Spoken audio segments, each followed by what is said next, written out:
Phone पे से time இல்ல ஃபேமிலி டின்னர் டைம் இல்ல ஷாப்பிங் டேட்டிங் மீட்டிங் எதுக்கும் டைம் இல்ல make time take that holiday GT holiday GT holidays south India's number 1 travel brand. அப்போ தமிழக மக்கள் எப்பொழுதுமே வந்து இதற்கு தயாராகத்தான் இருக்கிறார்கள் என்று டவுட் மோடி என்று சொல்லி தயாராக தான் இருக்கிறாங்க. ஏன்னா இப்போ பாருங்களேன், நீ கடந்த முறை நீங்கள் 2014 தேர்தலை பாருங்கள். இந்தியா முழுவதும் நீங்கள் வெற்றி பெற்றாலும் கூட தமிழ்நாட்டில் உங்களால் ஒரு பெரிய அளவில் ஒன்றும் கால் ஊன்ற முடியல. அவங்களும் கெட் அவுட் ஸ்டாலின்னு சொல்கிறாங்க. அதையும் 10 லட்சம் பேர் அதாவது ஒரு எதிர்வினை தானே. அதான் 10 லட்சம் பேர்னு சொல்லுவாங்க.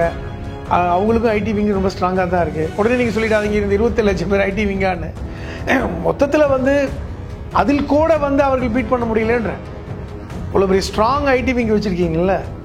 27 லட்சம் தமிழ்நாடு மக்கள் சொல்லிட்டாங்க கெட் அவுட் மோடின்னு. நீங்கள் கெட் அவுட் ஸ்டாலின்னு ஒரு ஐடி விங்கை வச்சு கொஞ்சம் சொல்லி பாருங்களேன். ஏன்னா முடியாது. வெர்சஸ் மோடி அப்படியே தமிழ்நாடு இருக்கு, இந்தியாவே அப்படித்தாங்க இருக்கு. அரசியல் பண்ணாதீங்கன்னு சொல்றாரு மத்திய அமைச்சர். யார் அரசியல் பண்றது? ஏன் நீங்க அரசியல் பண்றீங்க? உதயநிதி நேரே சொன்னாரு, நாங்க முதல்ல கோ பேக் மோடி சொன்னோம், இனி கெட் அவுட் மோடி சொல்லுவோம்னு சொன்ன பேரு தான். சொல்லி பாருங்க, நீங்க சொல்லி பாருங்க. சொன்னோம்ல, சொல்லி பார்த்தாங்கல்ல, 27 லட்சம் பேர் சொல்லி பார்த்தாங்க.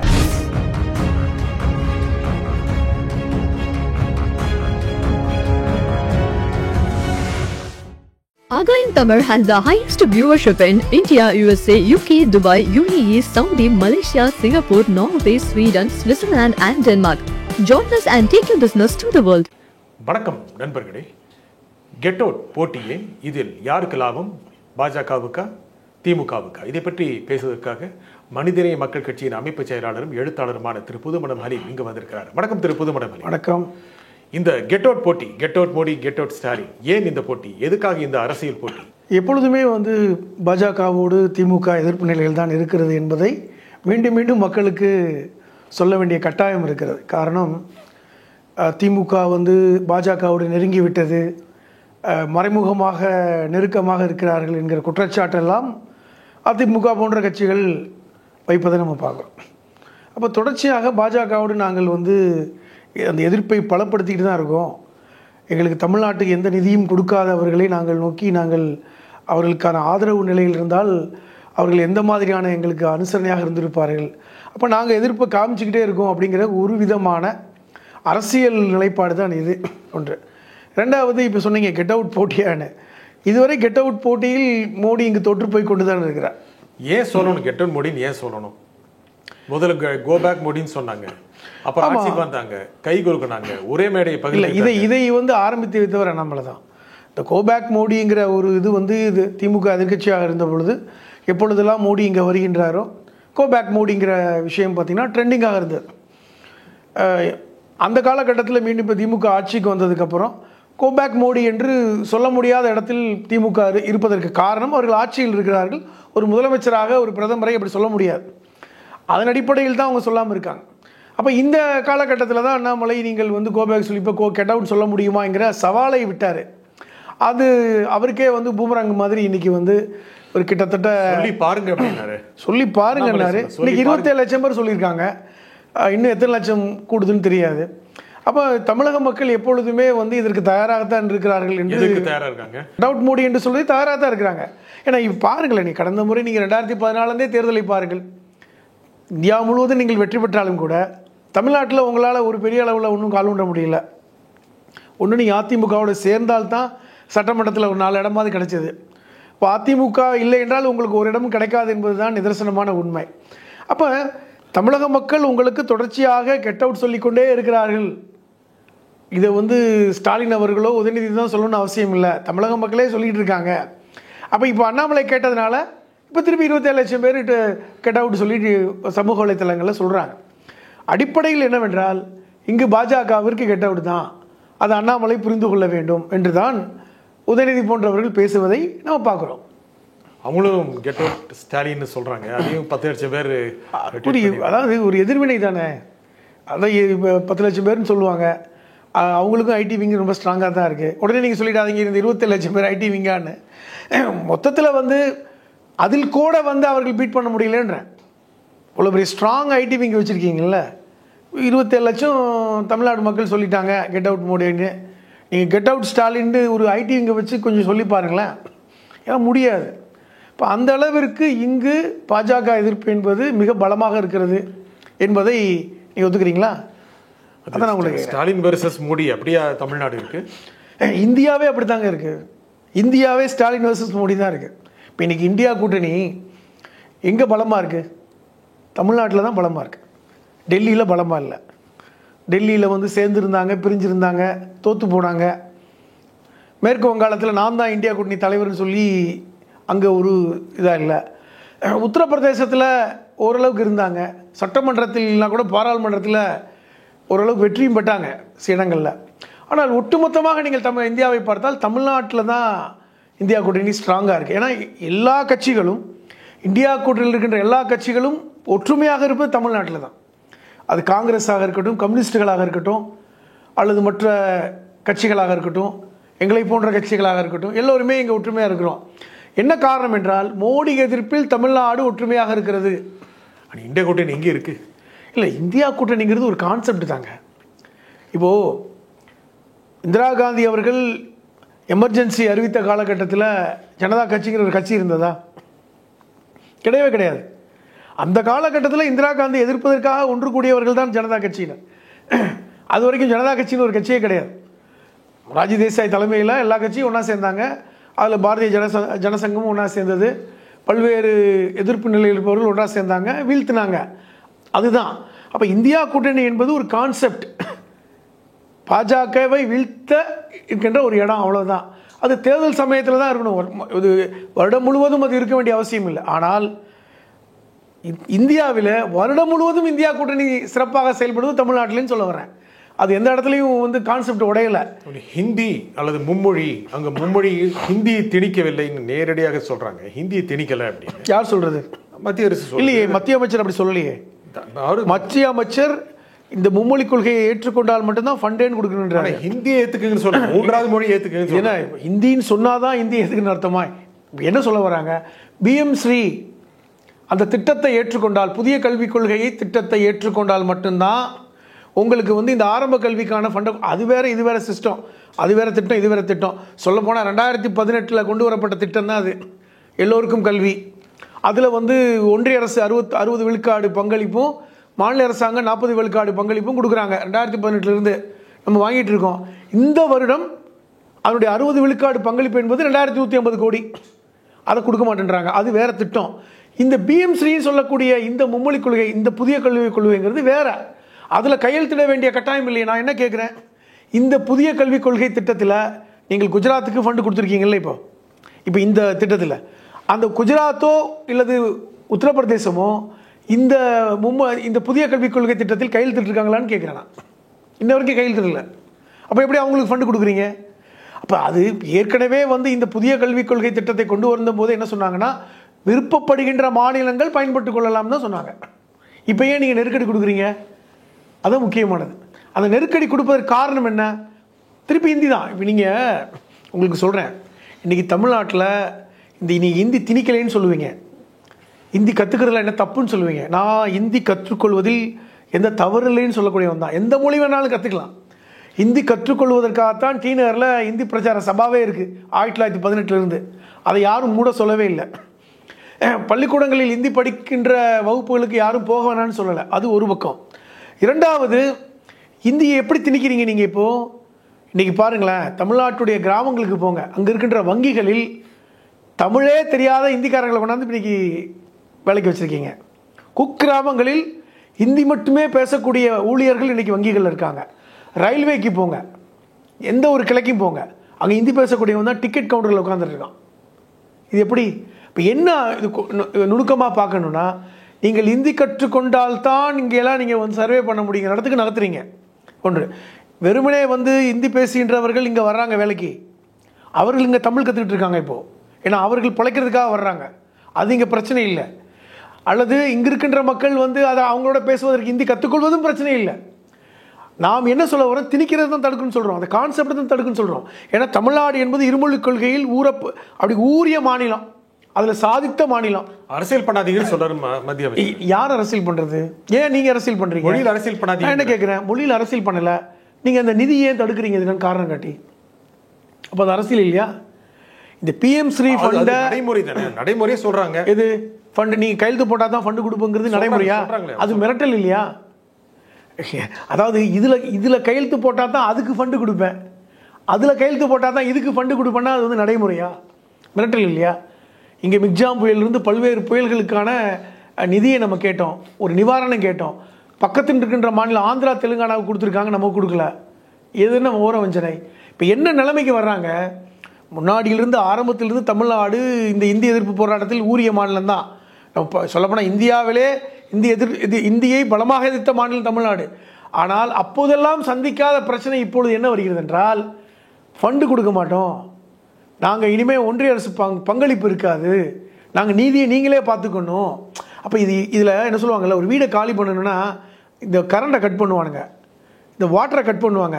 அது மாதிரி நீங்கள் வந்து ஒரு மாநிலத்துடைய அந்த நடைமுறைக்கு தேவையான ஃபண்டை கட் பண்ணுறீங்க. இப்போ இது வந்து மிரட்டல் இல்லாமல் இது என்ன நடைமுறையா?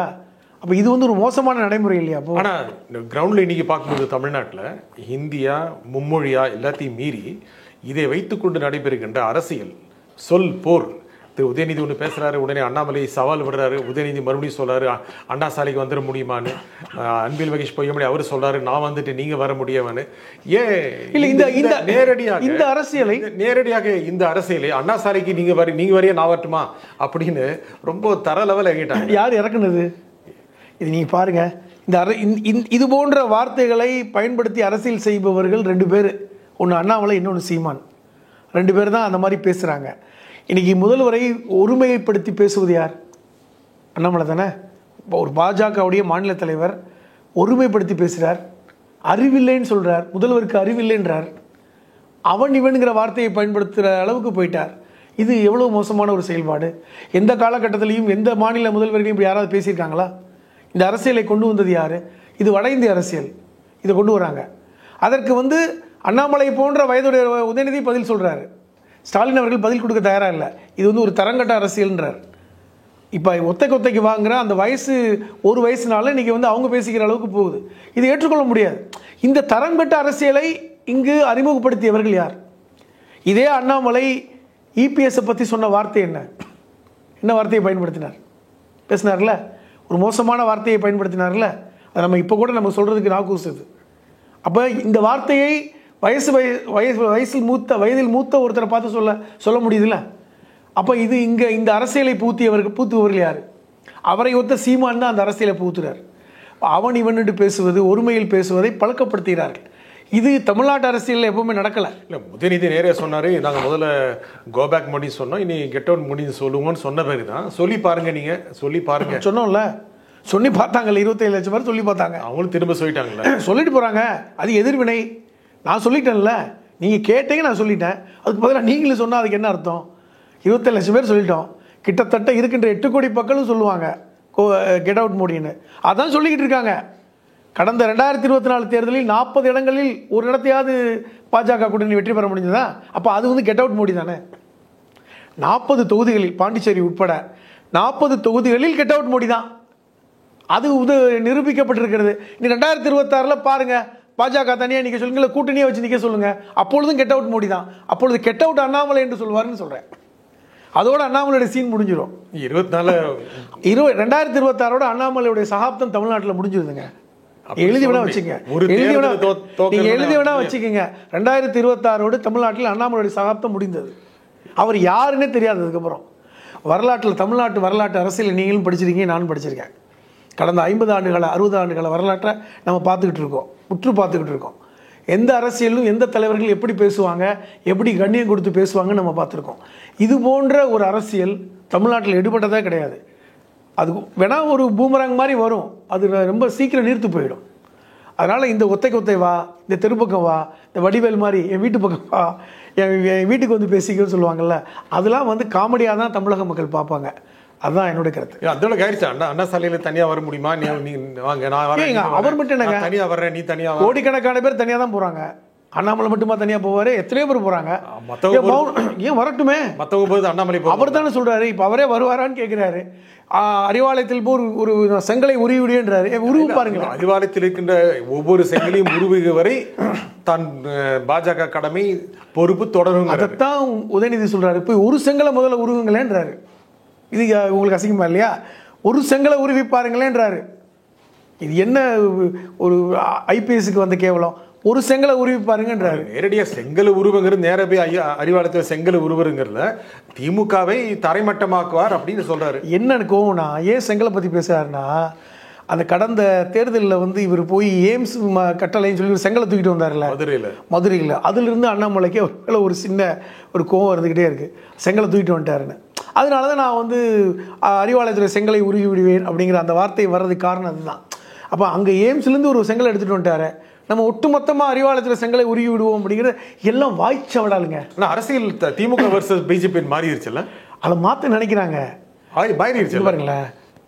திமுகவை பிஜேபி மட்டுமா விமர்சிக்கிறாங்க? பாட்டாளி மக்கள் கட்சி விமர்சிக்கலையா? ஏன் அது உங்கள் கண்ணுக்கு தெரிய மாட்டேங்குது? இபிஎஸ் வந்து கரடியாக கத்துறாரு, உங்கள் கண்ணுக்கு ஏன் தெரிய மாட்டேங்குது? நான் கேட்குறேன். எடுபட மாட்டேங்குது. ஏன் எடுபட மாட்டேங்குது? அவரை நீங்கள் ஏன் எடுபடியாக பார்க்குறீங்க? ஏன் எடுபட மாட்டேங்குது உங்களுக்கு?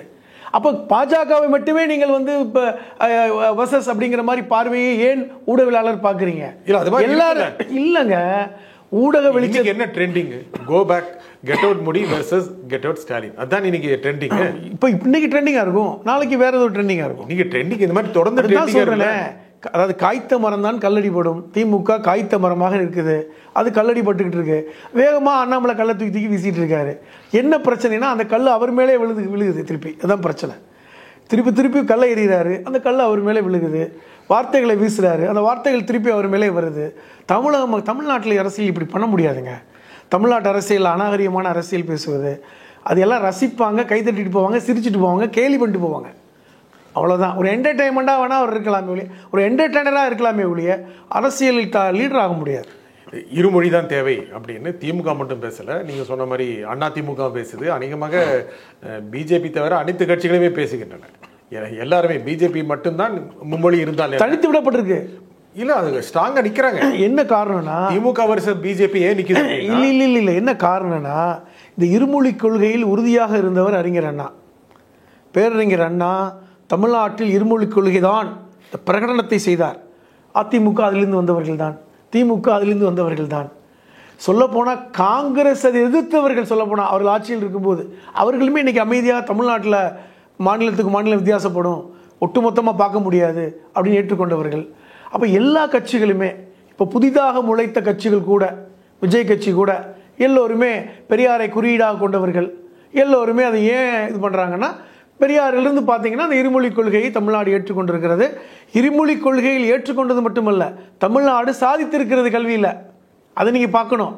மும்மொழி கொள்கையை 3 கொள்கைன்னு சொல்லிட்டு இந்திய இப்போது நீங்கள் ராஜஸ்தான் எடுத்துக்கங்களேன். அமைச்சர் அதைத்தே சொல்கிறேன். ராஜஸ்தானில் மும்மொழி கொள்கையே கிடையாது, ஒரு மொழி கொள்கை தான். ராஜஸ்தானுடைய தாய்மொழி வந்து எதுங்க? இந்தியா.